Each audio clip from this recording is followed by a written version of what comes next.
Alright, so good day to everyone. For today, we are going to discuss the inventories. Okay, so for our objectives for this lesson, number one, we should be able to identify and recognize an inventory in accordance with our standards. So our governing standard here is PS2. So we're going to identify, no? Ano ba yung provisions natin, no, for the inventories, for the initial recognition, in accordance with our standards. So, second objectives natin, we compare the two methods of recording. So, we have two methods of recording inventory. So, we have the gross method and the net method. And the two inventory systems natin. So, we have the perpetual and the periodic inventory systems. And then the last one, we analyze the transfer of inventories or the legal title of the inventories. Okay, yan. So let us start with the definition of the inventories. So according to our standards, an inventory actually has three characteristics. Okay, so that will be able to identify kung siya ba ay inventories. Alright? So inventories are assets which are, number one, sabi ng standard, it is held for sale in the ordinary course of business. Okay, so pwede yan yung kapag ikaw po ay merchandising business. So yung merchandise inventory mo. So they are classified as inventories. Second one, in the process of production or sale or in the form of materials, okay, or supplies to be consumed. Okay, so number two natin, we have in the process of production. Okay, so ito po, these are the inventories that can be found in a manufacturing form of business.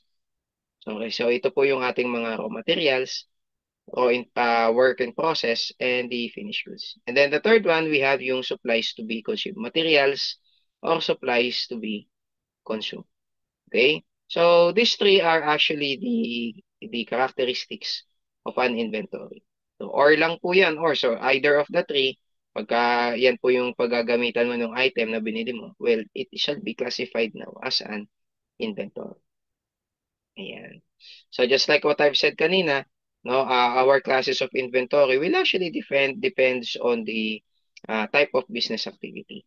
If you're a trading business or a merchandising business, the inventory is called the merchandise inventory. And then if you are a manufacturing business, the inventories includes the raw materials, work in process, and the finished goods.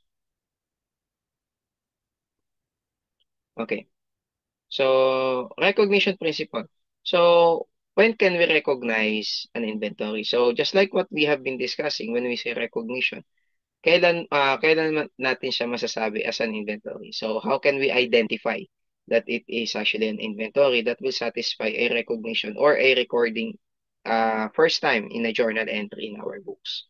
So, first one, we need to say that the asset should satisfy or qualify the definition of the inventory. So, which was defined kanina, no, that inventory falls under three categories, no? Held for sale, process of production, and materials or supplies to be consumed. Ayan. So, yun po yung una, no? Unang tatlo. Kung hindi mo naman yan gagamitin dyan sa tatlong yan, alright, it means that hindi yan inventory. Dapat either lang doon sa tatlo. So, second natin, which is actually, this is common with all of the assets, no? It is probable that future economic benefits will flow to the entity, no? From the asset. So, meron siyang future economic benefits. And the third one, no, the cost of the asset can be measured reliably. Ayan.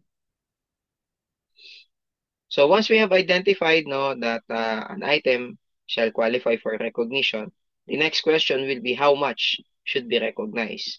So the inventory, according to our standards, shall be measured initially at number one, purchase price, kung magkano po yung bili natin. Alright? And number two, the direct attributable cost in bringing the inventory to its intended location. Or ito po yung mga ano natin, no, mga ginagastos po natin hanggang sa makarating po yung inventory sa atin. So ito yung mga example natin, mga shipping fee, mga freight natin. Okay. So it shall also be capitalized as the cost of the inventory. Okay, so let's have our example. So X company purchased inventory for 100,000. So the terms is 210 net 30. So X company paid the freight for 1,000. Okay. So in this particular example, of course, yung 100,000, ito yung ating purchase price. Okay, so therefore, the inventory shall be recorded at the purchase price of 100,000. Kasi yun yung sabi sa standards, di ba? And then, syempre, we have the freight. So, freight in is a form of direct attributable cost. Syempre, hindi naman makakarating sa atin yung inventory kung hindi mo babayaran yung freight in. Okay, so therefore, yung 1,000 shall likewise be capitalized as a cost of our inventory. Alright. So let us illustrate no the methods of recording. So here, if we are going to use a gross method, assuming that we actually are using periodic inventory system, okay, so which will later on be discussed also on this video. Alright, so if we are going to use the gross method of recording, we are going to record the inventory as follows. So first we have the purchases, so that's 100,000. Plus the freight in of 1,000. Yung nga lang dito magkahiwalay sila because we are using the periodic inventory system. Alright, so if we actually use the perpetual inventory system, yung dalawang yan ay magkasama and shall be debited to merchandise inventory for a total of 101,000. Okay? So credit po natin is the accounts payable of 100,000 and cash na ibinayad sa freight in na 1,000. So as we can see here on the gross method, kaya yan tinawag na gross because the cash discount is still included on the purchases or the accounts payable. Okay, so meaning hindi pa po natin binabawas no yung purchase discount. Okay, kaya siya tinawag na gross method. Whereas kung titignan po natin dito kay net method of recording, ayan. So makikita mo dito, ang dinebit niya na purchase is just only 98,000. It is already net of the discount, which is 2%. No? So that's 100,000 times 2%. So that's 2,000. So meaning yung atin pong discount ay hindi na po ni-record. Okay, naka-net of discount na siya. So makikita mo dito on the net method of recording, naka 98,000 na lang siya as well as the accounts payable. It's just only 98,000. Regardless if the discount shall be taken or not in the future. Okay? Now, so kailan po ba ginagamit itong gross method at yung net method? Okay? So usually dito no, we value the cash discount or the purchase discount. Alright? So if the entity value or material sa kanya yung purchase discount or gusto niyang makita yung purchase discount account in their books, well, the entity should use the gross method. Ayan, gross method of accounting. Okay? So basically, ang net method of recording, no, dito, ginagamit lang po ito if the purchase discount is actually immaterial to the entity. So kung immaterial yan, they could actually use the net method of recording. Kasi sa net method of recording, the purchase discount will no longer be presented. Okay, wala na siya. Kumbaga yung purchase discount, biniburied na natin sa cost of goods sold. Okay, so next. So what if kung nagbayad sila within the discount period? So syempre, under the gross method, just like what I've said dito, makikita mo yung purchase discount account, naka-credit. Okay, kasi nga sa kanya, gusto niyang makita or material sa kanya, no, yung purchase discount. So here we debit the accounts payable for 100,000, credit the purchase discount, then credit cash of 98,000 na lang. Okay, kasi nga naka-discount tayo ng 2,000. Okay? O, pagdating kay net method, ito, mas simple. O, kasi nga, debit ka na lang ng accounts payable, credit cash. Kasi nga, yung purchase discount ay nabawas na. Yan, nabawas na siya. Kaya 98,000 na lang siya. Okay, so what if naman kung nagbayad sila beyond the discount period?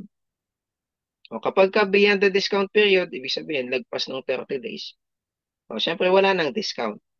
So, under gross method, we simply debit the accounts payable, then credit cash of 100,000. Alright? O, ito yung medyo complicated pagdating kay net method. Okay? Bakit? Kasi dito, yung accounts payable natin shall be debited to 98,000 only. Yung nga lang, makikita natin, since beyond the discount period, babayaran natin yan ng buo. So, magkikredit tayo ng cash na 100,000, which will lead us to a balancing figure of 2,000 on the debit side, which shall be called the purchase discount loss. Okay, so the purchase discount loss, ang nature po niya, part po yan ng cost of goods sold. Yan, ina-add siya sa cost of goods sold. Okay. Yan, so it is in nature, yan ay loss po natin. Okay?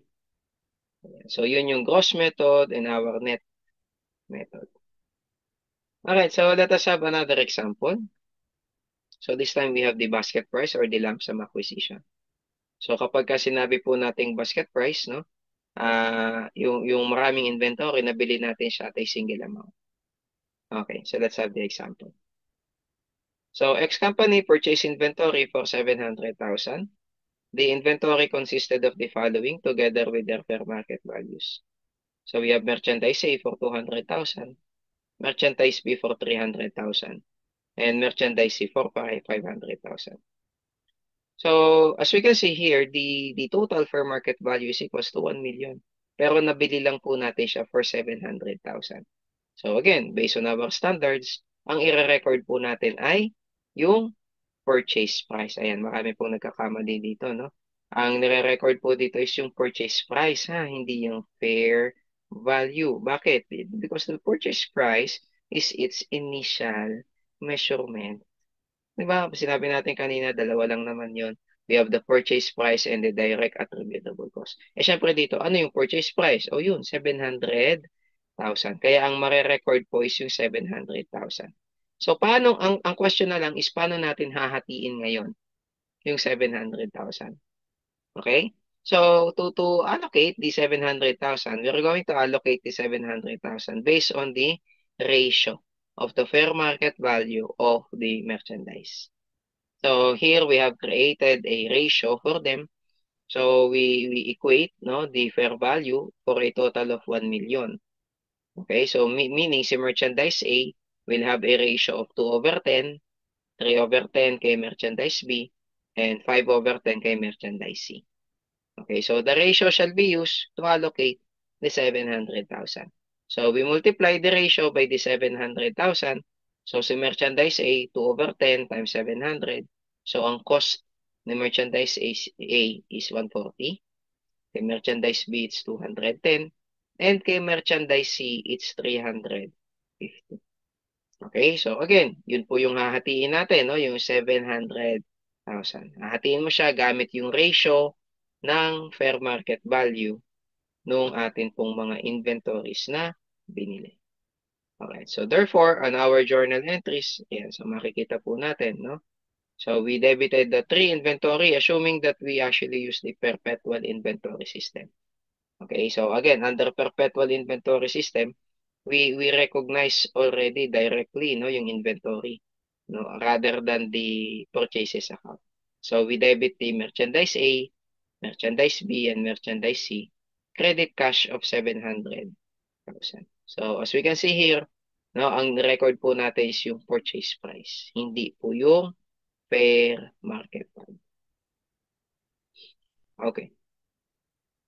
Ayan. So, let us have the legal test of ownership over inventory. So, syempre, nandun na tayo sa nagpo-purchase tayo ng inventory. Pero, syempre, kapag ka tayo po ay nag-purchase ng inventory, we have to determine kung sino na po yung may-ari niyan once yan po ay in transit. Okay? So, yun po yung concern natin kapag ka siya ay in transit. Sino ba ang may-ari ng inventory kapag in transit pa siya? Ayan. So, syempre dito, the legal test will determine who owns the inventory. Kasi kung hindi pa naman yan sa'yo, yan ay in transit. Ibig sabihin, hindi mo pa rin siya pwedeng i-record kasi hindi naman sa'yo eh. Parang ano lang yan. Parang yung sa ano natin, no, sa AR. If you have already watched our video for AR. Di ba? Ang AR po natin, no, may AR ka lang at sales kapag ka sa'yo na na-transfer na natin yung ownership kay buyer. So, ganun din po ito. Kapag ka na-transfer na yung ownership, saka pa lang po tayo magkakaroon ng inventory. So, it affects the recognition of the inventories. Ayan. So, syempre, again, ang concern natin dito is what if the inventory are in transit? So, there are inventories already shipped by the seller but not yet received by the buyer. So, ang concern is, sa atin ba siya or not? Ayan. So, syempre, the legal owner of the goods in transit shall be determined by their shipping terms. Yung ating FOB shipping point and the FOB destination. Okay, so just like we have discussed before, when we say FOB destination, the ownership shall be transferred no, to the buyer upon reaching the destination. So, syempre dito, since ito po ay inventories, no, ang discussion po natin dito on the perspective of the buyer. Tayo po yung buyer, okay? So, tayo po yung nag-acquire ng inventory. Ayan. So, matatransfer po yan upon reaching the destination. On the other hand, on shipping point, the ownership is transferred to the buyer upon shipment. Okay. Ayan. So, let's have a couple of example to illustrate, no, yung atin pong shipping terms. Ayan. So, we're going to determine who owns the merchandise in transit. So, X company purchased merchandise from Z Inc. Terms FOB destination. The merchandise was in transit on December 31, 20X1. Okay, so sino ang may-ari ng inventory in transit? So, syempre si Z Inc. Okay, bakit? Si Z Inc. kasi yung seller. Ayan, so FOB destination. Ayan, si Z Inc. ang seller, so therefore siya ang may-ari ng inventory. Kaya nga po dyan, kung FOB destination, sino ang nagbayad ng freight? Si Z Inc. Di ba? Si Z Inc. ang nagbayad. Bakit? That is FOB destination. Kasi sa kanya pa yung inventory in transit. Okay? Ayan. How about this one? X company sold merchandise to Z Inc. Terms FOB destination. The merchandise was in transit on December 31. So again, who owns the inventory? So syempre, sagot natin X company. Diba? Bakit si X company? Syempre, FOB destination nga eh. Sino ang may-ari ng inventory in transit? Si seller. Dito sa perspective na to, we are the seller. X company. So therefore, kay X company yan. That's FOB destination. So you have to identify, no, kung sino yung seller and sino yung buyer. Alright, so let's have another example. Ayan, so X company sold merchandise to Z Inc. Terms FOB shipping point. Ayun, okay. So, syempre kapag kasi shipping point, ang may-ari na po niyan ay si buyer. O, sino yung buyer? Si Z Inc. Okay, kaya nga yan FOB shipping point, ang may-ari niyan ay si buyer. Kasi ang freight, ang nagbayad po niyan ay si buyer na. O, so, sa kanya na po yan in transit. Alright, let's have next example. So, X company purchase merchandise to Z Inc. From Z Inc. yan. Terms FOB shipping point. So, the merchandise was in transit on December 31. So, again, sino ang owner? Yung buyer. So, this time it is X company. Okay, ayan. So, take note of those analysis that we have. So, other than the FOB shipping point and FOB destination, we also have the freight collect. So, when we say freight collect, the buyer pay the actual freight. And then, pagka sinabi nating freight prepaid, the seller paid the actual freight. Well, itong freight terms po na to will actually be in combination with the FOB shipping point and the FOB destination. Alright, na bawa, the FOB shipping point, pwede siyang freight collect, freight prepaid, as well as the FOB destination. Okay, so there you just need to analyze kung ano po yung nangyari doon sa atin pong purchases. So let's say, for example, FOB shipping point, freight collect. Okay? So, sa FOB shipping point, sino dapat ang magbayad ng freight? Si buyer. Pero sino ang nagbayad? Si buyer. So, wala kang problem. Diba? So, magkaroon ka ng problem dyan kapag kaya na freight prepaid. So, FOB shipping point, freight prepaid. Okay? So, bakit? Kasi syempre, ang magbabayad dapat ng freight ay si buyer. Ang nagbayad ay si seller. Ayan. So, ibig sabihin, may utang tayo kay seller. Diba? Kung tayo yung buyer. Alright? And then we have the FOB destination prepaid. Kapag ka FOB destination prepaid, wala tayong problema kasi seller-seller yan. Seller ang dapat na magbayad, seller din ang actual na nagbayad. Pero kapag kaya na FOB destination freight collect, ayun, so meron kang problem. Kasi ang dapat na nagbayad ay si seller, pero ang actual na nagbayad ay si buyer. Ayan. You can actually watch our previous video on the accounts receivable. Ayan, to know more about the effect of the FOB destination freight collect. Ayan, so na-discuss po yan. No? So definitely dito, ang major concern lang po natin, it's yung dalawang case. which is yung FOB shipping point freight prepaid and the FOB destination freight collect. Kasi sila lang yung mayroong problems. The rest are already the same. So what are other shipping terms natin, no? So we have fast or free alongside, wherein the title passes upon shipment, no, to the carrier. And then X-ship, the title passes upon unloading from the carrier. So yung fast na yan, no, tsaka X-ship, magkabaliktaran po yan. Okay, magkabaliktaran po yan. Parang ano yan, FOB shipping point tsaka FOB destination. Okay, ang pinagkaiba lang po niyan sa FOB shipping point at FOB destination, dun dyan kay buyer. Di ba? Rekta si seller kay buyer. Ang pinagkaiba lang po itong fast tsaka yung X-ship ay meron pong carrier. Ayan, yung courier, yung pinaka-courier po natin. So dito kasi yung carrier po na pinag-uusapan dito, yung ano po ito, no, yung mga yung mga nasa ano, yung sa barko, yung mga shipment sa barko. Yan po yung mga merchandise carrier po natin. Okay? So kapag ka na-ship na yan dyan at yan ay fast, transfer na yung title. Kapag ka binaba na yan on the port, okay, yun. So X-ship naman po yan. So matatransfer din yung title. So yun po yung pinagkaiba niya. Then we have CIF, Cost Insurance and Freight. Title passes upon delivery to the carrier. Itong Cost Insurance Freight, usually, yan it's by agreement, no? Kung sino po yung magbabayad. No? Si buyer ba o si seller? O yung Cost Insurance Freight ba? Or yung Cost Insurance lang? Or Freight lang? Or Cost Freight lang? Then we have the consigned goods. Consigned goods po natin, ito, this is under consignment. So, kapag ka yung goods po natin ay na-consign, no, tinatransfer po natin yan doon kay consignee. Okay, so tayo yung maging consignor. So although wala po sa atin yung goods natin, ayan, still yung accounting po niyan ay sa atin. O yung ownership po niyan ay still sa atin po. Well, let's have an example. So X company consigned goods to SM store at year end. The goods was excluded in the physical count because it was in the custody of SM store. So sino yung may-ari ng goods? So still it is X company. Alright, so although wala yan sa atin physically, no, on our store or warehouse, still the ownership ay sa atin pa din po. Ayan. Okay, so what else? Ito, ano naman to?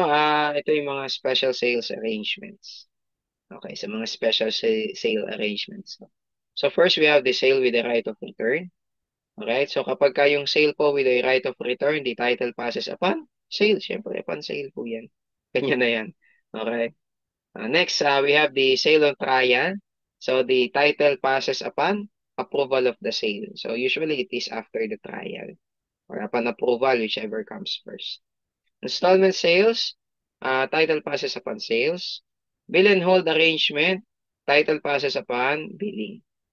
Okay, kapag kasi sinabi nating bill and hold, ito yung ano, binili mo pero uh, pinaiwan mo muna doon sa store. Ayan, let's say for example, bumili ka ng ano no ng sofa. Ayan, bumili ka ng sofa, no? Ayun nga lang yung bahay mo hindi pa tapos gawin. Wala pang paglalagyan yung sofa. So nakiusap ka muna dun sa store na pwedeng dito po ba muna kasi wala pa akong paglalagyan sa bahay. Ayan, so pwede yun. So that's bill and hold. So, although wala ka ng ano no, nabili mo na siya, 'di ba? Nabil ka na, na-transfer na yung title. Although yung inventory is nandun pa rin sa store ni seller. Okay? Then we have the layaway sales. The title passes upon full payment. Ayan. Pagka sinabi nating layaway sales, ano yan, no? Para siyang installment. No? Ayan. Yun nga lang, syempre, kailangan ma-fully paid mo muna siya. Alright, and then we have the last lesson for this video. We have the perpetual inventory system and the periodic inventory system. Okay, so ano pinagkaiba? Ang perpetual inventory po, no? Kaya yan tinawag na perpetual because the inventory account is updated for every movement of inventory. So, kumbaga kapag yung inventory natin ay tumaas, i-record mo kaagad. Pag bumaba, i-record mo kaagad. Ayan. So, that's perpetual inventory system. Nga na, syempre, hindi naman po palaging perpetual inventory system ang gamit kasi depende pa po yan sa situation. Usually, ang perpetual inventory system, ginagamit yan dun sa low volume, high value items. Okay, yung baga parang konti lang sila. 'Di ba? Madaling i-inventory, madaling mag-physical count. Okay, so pwede natin gamitin yung perpetual inventory. O kaya naman doon sa mga items na high value, matataas yung value. So syempre kung mataas yung value ng item natin, gusto nating malaman kung ano nangyari doon sa inventories. Ayan, so kaya ginagamit yung perpetual inventories. On the other hand, we have the periodic inventory system. Ito pong periodic inventory system, kaya yan tinawag na periodic. Okay? Kasi po, yung inventory account natin, i-update lang po natin at the end of the period. Okay, so ibig sabihin, yung inventory account, hindi siya nagagalaw throughout the year. I-update mo lang siya pag end ng accounting period natin through our physical count. Okay, kaya kung maalala mo, nung ikaw ay nagme-merchandising business during your basic accounting, pagka periodic inventory, dinidebit mo dyan purchases, yan yung mga merong purchases account, trade-in account, purchase discount account. Okay, kasi nga hindi po natin yan ina-update sa inventory account. Mag-update ka at the end of the year natin. So, periodic inventory system naman, ito ginagamit ito dun sa mga voluminous items. Yan yung maraming inventory items, no? So, syempre, so sobrang dami niyan, 'di ba? Mahirap pong ma-monitor yan kung ilan yung nabebenta, ilan yung natitira. Ang gawin na lang natin, bilangan na lang natin sa dulo, 'di ba? So, kung magkano yung nawala, ibig sabihin yun yung nabenta. No? So, ganun po yung sa periodic inventory system. Okay? Ayan. Okay. So, ano ba yung mga pro forma entries po natin dito kay periodic system at kay perpetual system? Well, basically, ang pinagkaiba lang naman po nila is yung accounting for the inventory. Kasi dito, let's say, is kay periodic. No, kapag bumili ka ng inventory, it should be debited to the purchases account. Okay? Kay perpetual system, diretso na siya merchandise inventory. Okay? Ayan. So, next, no, entries natin, paano kapag ka nag-return ng inventory? O, tignan mo kay periodic. Kay periodic, naka-credit siya kay purchase returns. Okay? Under perpetual, hindi na. Diretso na siya kay merchandise inventory. Okay? Ayan. So, diretso mo na siya kasi nga nabawasan ka ng inventory. Binalik natin sa vendor. Okay? Okay, so next. Yung ating purchase discount. O, under periodic system, naka-minus siya doon sa, naka-credit siya doon sa purchase discount account.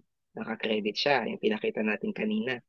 Whereas kay periodic system, naka-credit siya kay merchandise inventory. Okay, o bakit naka-credit kay merchandise inventory? Kasi po, nabawasan po ng value yung merchandise inventory natin because of the purchase discount. Okay, bakit? Kasi nabawasan yung purchase price. 'Di ba? Syempre nire-record natin si inventory at purchase price. May discount. So kung nabawasan siya, so babawasan mo rin yung value ng merchandise inventory. Okay, o yan. Sale of goods.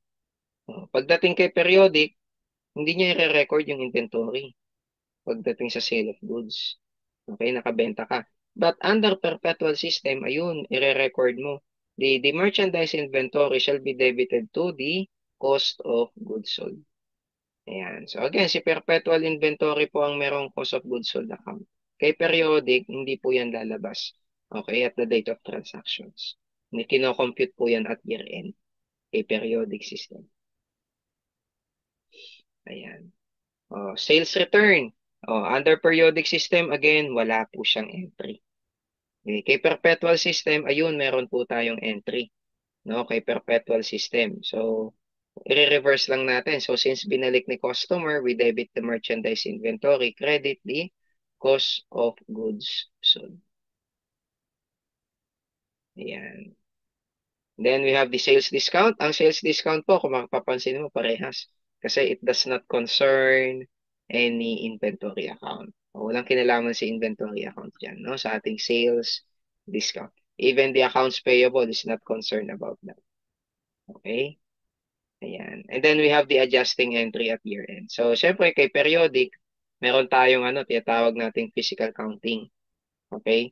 So, doon sa physical counting natin, kung magkano yung mabilang natin kay periodic na physical counting of inventory, yun yung madedebit sa kanya as merchandise inventory ending. And then credit the income summary. So, basically, kay perpetual system, no entry po yan. Pero ang tanong lang po dyan, or yung issue po natin, magpi-physical count pa po ba kapag kaya na perpetual? So, the answer is yes. Magpi-physical count ka pa din kung ikaw po ay under perpetual system. So, to ascertain the accuracy of the perpetual inventory system. So, yung ating pong ledger.